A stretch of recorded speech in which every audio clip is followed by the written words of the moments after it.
Baik, saya akan mempresentasikan tentang aplikasi yang buat untuk memenuhi ujian akhir semester saya dalam mata kuliah rekayasa perangkat lunak. Perkenalkan, nama saya Julius Kristanto dari kelas 2C dengan NPM 18.103.02.0011 dengan aplikasi pengembangan persediaan obat atau APPO. Baik, saya akan jelaskan. Gambaran umum atau melatar belakangi tentang aplikasi ini adalah tentang permasalahan tentang kadaluarsa pada obat serta ketidakcepatan dalam pengelolaan persediaan obat serta timbulnya masalah dari pengelolaan obat yang masih secara manual. Maka dari itu dibuat sistem informasi untuk mewadahi dalam hal ini farmasi untuk menangani masalah yang dialami, seperti itu. Solusi yang dibuat dalam APPO atau aplikasi pengelolaan persediaan obat yaitu tentang kontrol barang, pembuatan laporan serta data expired pada obat. Ketiga hal ini sangat penting dan vital bagi ke dalam farmasi itu sendiri, karena mengontrol barang tentang keluar masuknya barang, tentang penambahan stok itu sangat tergantung pada suatu sistem yang dipakai. Stok laporan yang bisa diakses secara cepat, tepat, juga lebih efektif jika digunakan dan bisa diakses dari mana saja. Stok yang ketiga adalah data expired pada obat.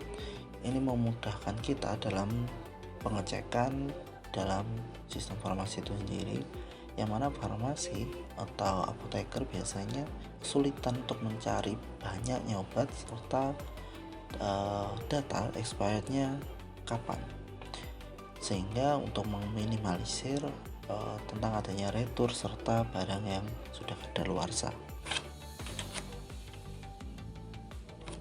Seperti yang saya jelaskan tadi, bagaimana mengatasi pencatatan persediaan obat yang masih menggunakan cara manual, dan bagaimana merancang sistem informasi farmasi dan non dalam pengelolaan obat berbasis web.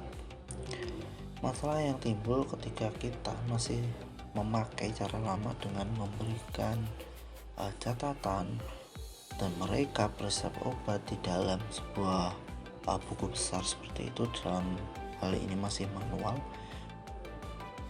serta tentang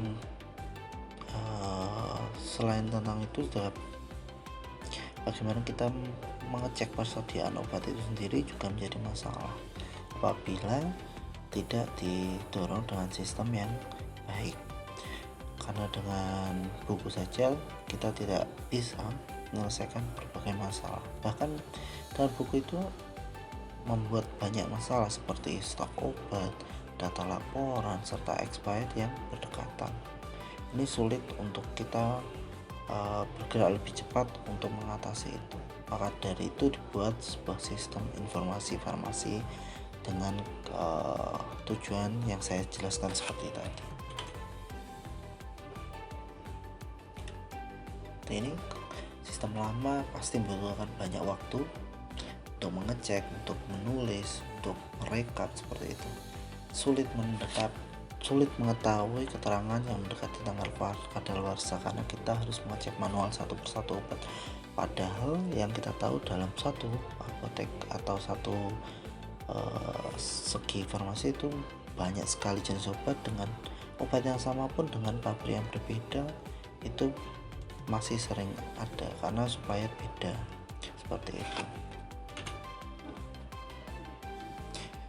Ini adalah analisa kebutuhan sistem mulai dari fungsional, non fungsional seperti ini. Kita membutuhkan pengelolaan data obat, pengelolaan data supplier, transaksi data obat masuk dan data keluar, serta pelaporan stok obat. Sistem dan software yang dipakai seperti ini standar saja.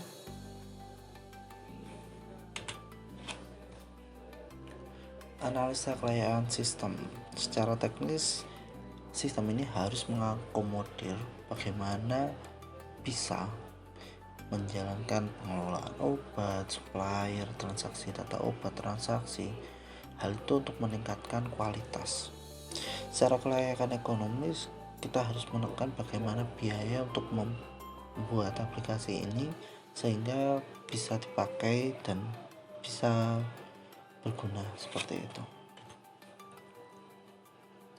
Sini kelayakan operasi, bagaimana kita proses penggunaan aplikasi ini harus sebisa mungkin mudah atau user friendly, serta membuat agar SDM yang ada bisa terbiasa dengan sistem ini, mulai dari sistem untuk kegiatan entry data, penyaluran billing, sistem pasien, pengelolaan obat, serta lainnya, serta harus didasari dengan kelayakan hukum karena sistem ini dirancang tidak meliputi data sensitif yang disetujui. Perancangan sistem bekerja dengan proyek yang sangat sadar akan kontrol sehingga tidak akan membuat masalah, terutama dalam masalah hukum. Demikian arsitektur sistem mulai dari perancangan, penerimaan dan pengeluaran obat seperti yang saya jelaskan tadi di konteks diagram dan di FD level 1 yang saya buat seperti ini, IRD juga dan struktur tabel. Oke. Rancangan sistem juga mulai dari interface, implementasi, ini yang kami buat untuk semudah mungkin bisa dipakai. Ini mulai dari form login digunakan untuk input username dan password. Jika benar maka bisa masuk ke menu utama, jika salah pasti akan ada remain atau kotak dialog untuk mengingatkan bagian mana yang salah, serta tampilan daftar obat seperti itu. Implementasinya seperti yang di sini. Ini adalah form login yang saya buat untuk sistem ini.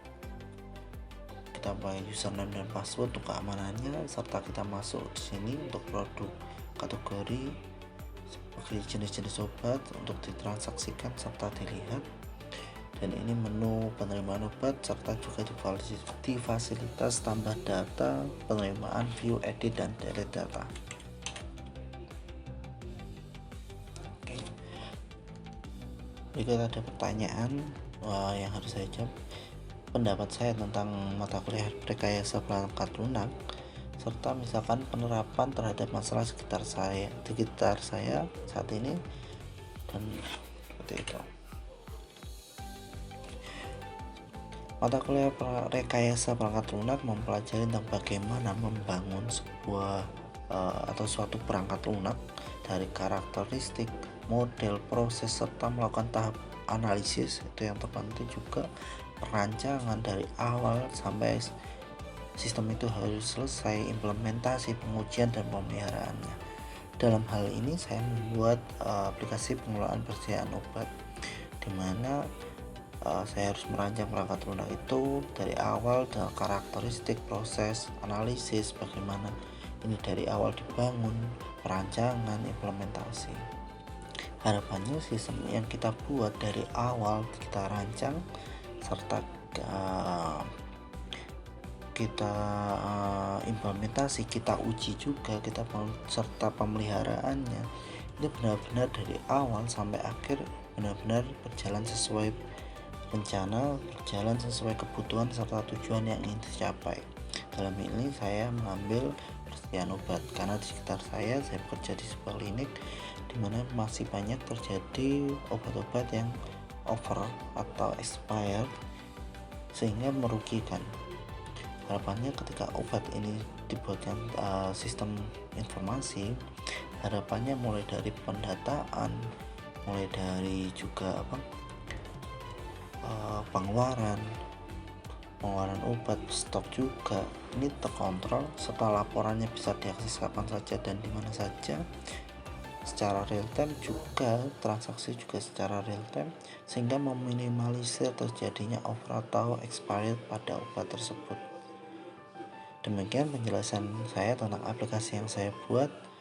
Sekian dari saya, terima kasih.